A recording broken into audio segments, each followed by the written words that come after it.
የክርስቶስ ደም በዚህ ቦታ ላይ ምን ብሏል? አርፏልና ይኸው የቃል ኪዳኑ ታቦት መጥቶ ገባ። ክብርና ምስጋና ለአምላካችን። ይህ ፈቃደ እግዚአብሔር ነውና ለዚህም ነው መዝሙረኛው ቅዱስ ዳዊት ቀደሰ ማኅደሮ ልዑል። እንግዲህ የመጀመሪያው እንግዲህ ማደሪያው ቤተ መቅደሱም ቢሆንም ፍጻሜው ደግሞ ማናት? እመቤታችን ወላዲተ አምላክ ድንግል ማርያም ለያት፣ መረጣት። እስመ ኀረያ እግዚአብሔር ለጽዮን፣ እግዚአብሔር ጽዮንን ምን አላት? መረጣት። ማደሪያው ትሆን ዘንድ ምን አለ? ወደዳት። ይህቺ ለዘላለም ምኔ ናት?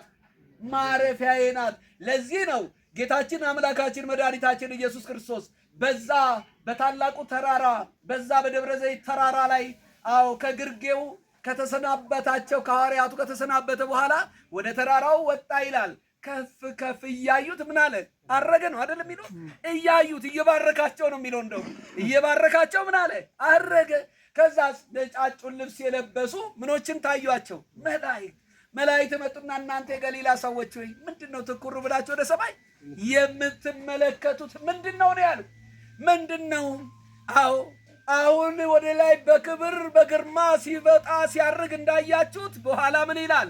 ተመልሶ ይመጣል። ልክ ያው እስመ ኀረያ እግዚአብሔር ለጽዮን፣ እግዚአብሔር ጽዮንን ምን አላት? ወደዳት፣ ማደሪያ ትሆን ዘንድ መረጣት። ይቺ ለዘላለም ምን ናት? ምን ናት? ይሄንን ማን አረጋገጠልን ማለት ነው? የእግዚአብሔር መልአክ አረጋገጠልን። ታስተውሉት እንደሆነ የማን መልአክ አረጋገጠልን? የእግዚአብሔር መልአክ። ምን ብሎ ነገራቸው ለሐዋርያቱ? ይመለሳል። እንዴት ነው የሚመለሰው? በለበሰው ሥጋ ማደሪያዬ ናት ብሏል። ከሥጋዋ ሥጋን ከነፍሷን ነፍስ ነስቷል ጌታ። ስለዚህ ያ ሥጋው ማደሪያው ነው። መለኮት አድሮበታል። መለኮት ተዋህዶታል።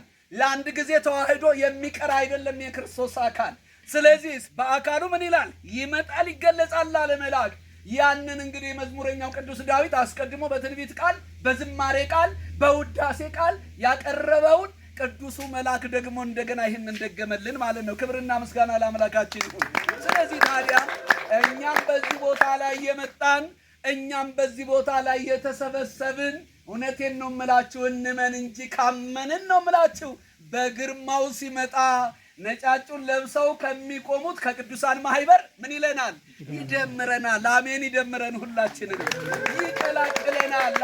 ከቅዱሳኑ ማህበር አንድ ያደርገናል። ስለዚህ እኛም በእምነት በዚህ ቦታ ላይ የመጣ ነው ይህንኑ በረከት ለማግኘት ነውና የበረከቱ ባለቤት በረከቱን የሚሰጥ የድንግል ማርያም ልጅ ኢየሱስ ክርስቶስ በምህረቱ በቸርነቱ ይጠብቀን።